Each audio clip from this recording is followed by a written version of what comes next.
Welcome back, Wolfpack. Verlis here, and this is how to use Mudsdale. Yes, Mudsdale is really strong, so let's go and check it out. Pure ground typing, that's pretty solid right there, that when we look at it, we just have to worry about grass, ice, and water. Super effective hits. We do get the poison and rock resistances, as well as that electric immunity. So good start right there on that ground typing, and it gets even better when we look at ground offensively.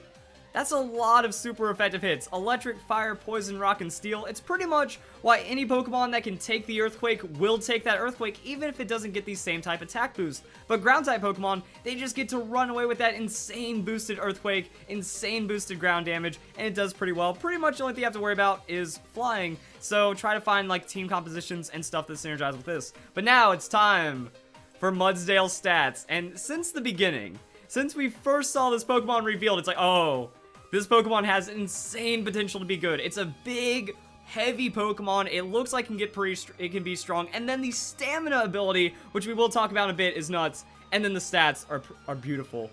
100 on the hit points, 100 on defense, 85 on special defense. This thing is a tank, and it still manages the 125 attack. So Game Freak, bold choice right here. They were like, you know what? Let's see what we can maybe get away with, because 35 on the speed. Great, that's excellent. Like, you could have given it 40, 50, 60 speed, it's the same difference. That once you get under that 70 threshold, pretty much everything is going to outspeed you forever, and this is meant to be a tanky Pokemon that takes the hit and then does way more in return. 55 on the special attack, we didn't have any dream of attempting some kind of special attacking on this Pokemon, so that is going to be enough right there. Excellent stat distribution. But then when we go and check out the moveset of Mudsdale, it's ground with some ground and a lot more ground and some more ground, maybe some rock and then some normal, but then a lot of ground. So we don't get a lot of moveset diversity on the Mudsdale, not really any sustain or anything, but I don't think that matters, that we knew what we were signing up for with the Mudsdale, especially if it has this great of stats, this great of an ability, that the moves, or there'd be some kind of restriction right there, but it's not even that bad. We still get the Rock Slide, that's all that mattered. So it's like Earthquake, Rock Slide, we can hit ground, we can hit some other Pokemon. Then we have some fighting that can be added in.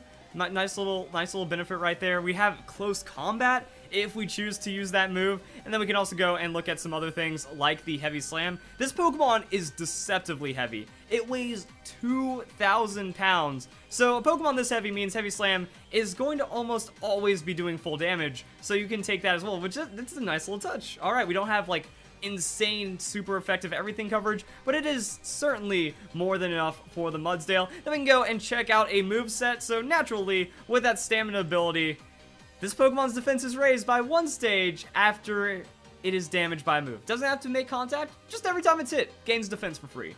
Which means the Assault Vest combo, that was like the first thing I saw. When you read stamina, you think, stamina plus Assault Vest. This Pokemon's going to be really good, and it works out just like that. So, EV investment, Adamant Nature, max out hit points, max out the attack, get this thing as tanky as possible. Stamina is going to make its defense go up, Assault Vest is going to make its special defense go up, and then you just try to slam everything for the most damage possible. Like, we're close. We're just 5 points under a Garchomp with a Stab Earthquake, a really high base power Heavy Slam or something like that, and then we can also run the Rock Slide, and we have Facade. So I have Facade here for a little bit of tech. That Mudsdale is going to be a very easy target to Scald or just throw a Will-O-Wisp on. So that's pretty much the first thing. When you see a Mudsdale, it's like, yo, get this thing status, get it burned, hit it with Scald, because that's super effective damage on top of the burn, which means that if you have Facade, it doesn't completely shut you down. That a burn will ruin all of Mudsdale just like that. Like, it might get tanky, and it might try to do something afterwards, but it's going to be fairly useless. So the Facade at least gives it some kind of redeeming factor on that damage and still hits really well. Rock Slide, pretty self-explanatory. They have a flying type Pokemon. You hit them on the Rock Slide, you're going to try something to get out of that. And then the Earthquake is just your mad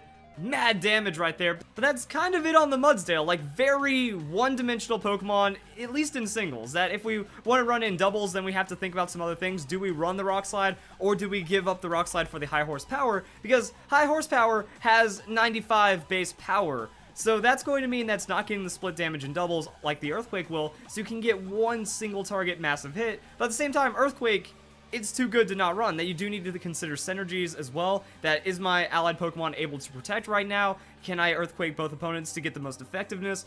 Like, you might need an ice, a rock, or something on your side of the field as well to deal with a flying type Pokemon, since your flying coverage is going to be reduced. Maybe you don't run the Facade.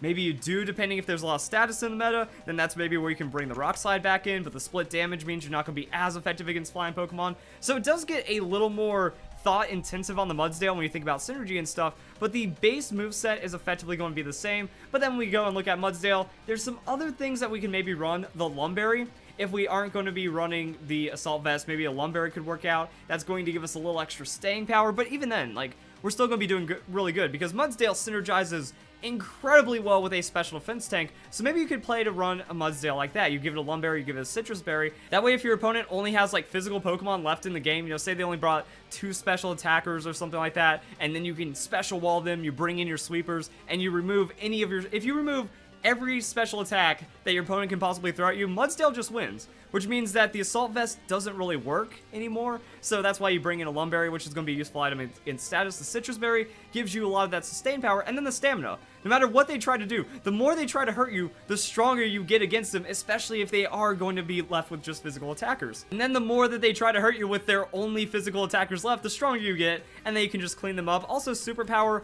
is an option. Same with the close combat.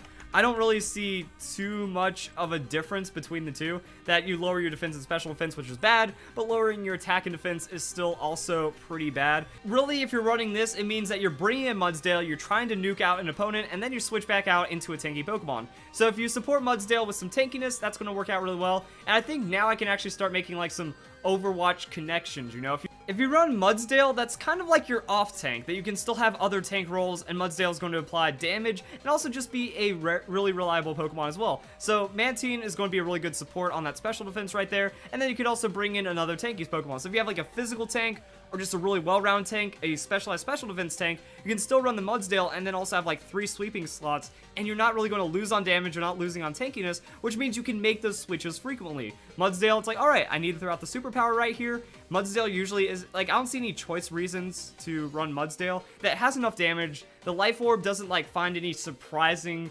KOs against any other Pokemon. It's just such a reliable Pokemon that you just choose the correct move at the right time, and then if things are bad, you can switch out. So you superpower, you make yourself weak, kind of doesn't matter. Close combat does mean you get to attack multiple times. So against a physical attacker, the close combat might come in handy a bit more because, alright, say they're 3-hit KOing you.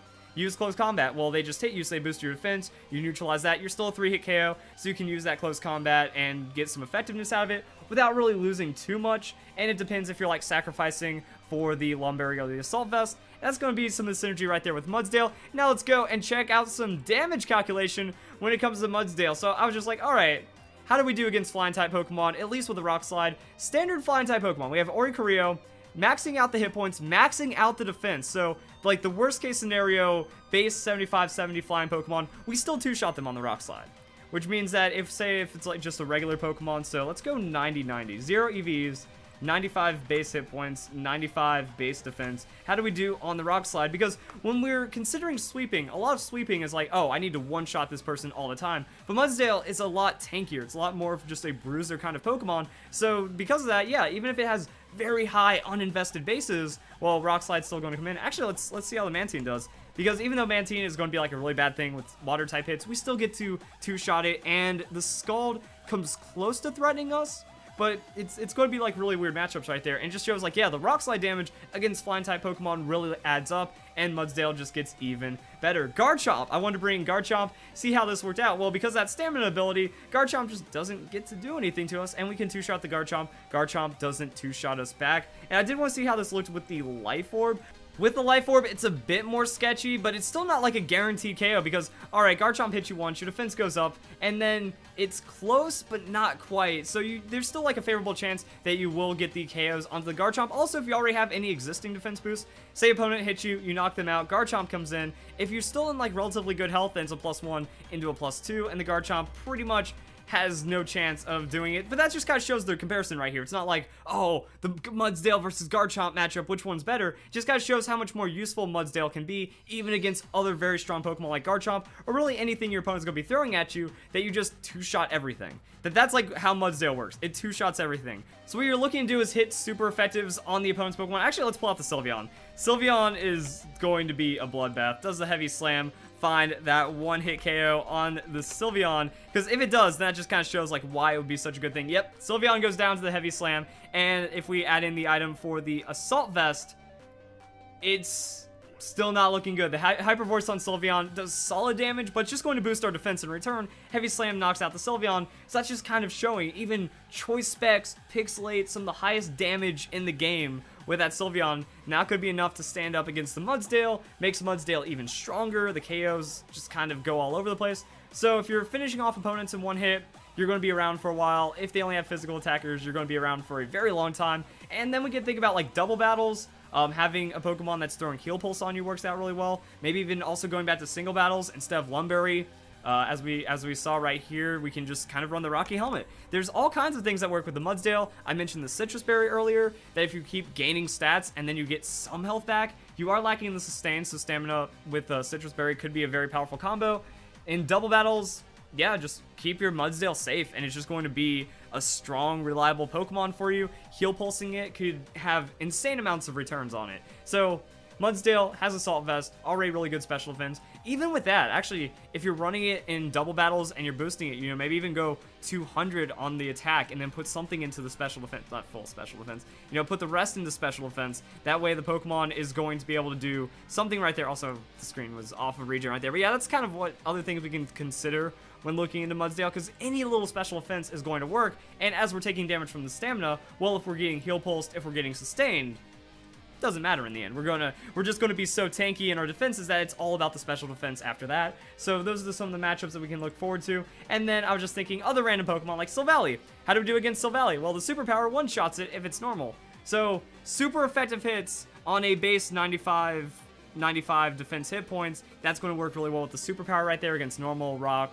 other kinds of Pokemon like that. And even then, like Silvally doesn't return a lot of damage. Multi-attack, that's going to be physical, and look how much it does on that normal. So if we're taking like a neutral multi-attack, yeah, we tank that up super well. And also Silvally has to hold the memory or something like that. Even for like boosting more damage with the Life Orb, similar Pokemon, they're going to try to put that damage down onto you, but they're just not going to find it. And then, okay, multi-attack is a physical hit, so stamina boosts your defense, which means less damage happens, and you're either converting 2-hit KOs on so many Pokemon, or you're getting the one-shots on the super effective hits, or something like that, and then you're even tankier, you still have a little bit of health, so you can maybe even survive the next hit. And that is how ridiculous Mudsdale is going to be. So if you guys enjoyed the video, hope you all have a nice day. Thank you very much for watching.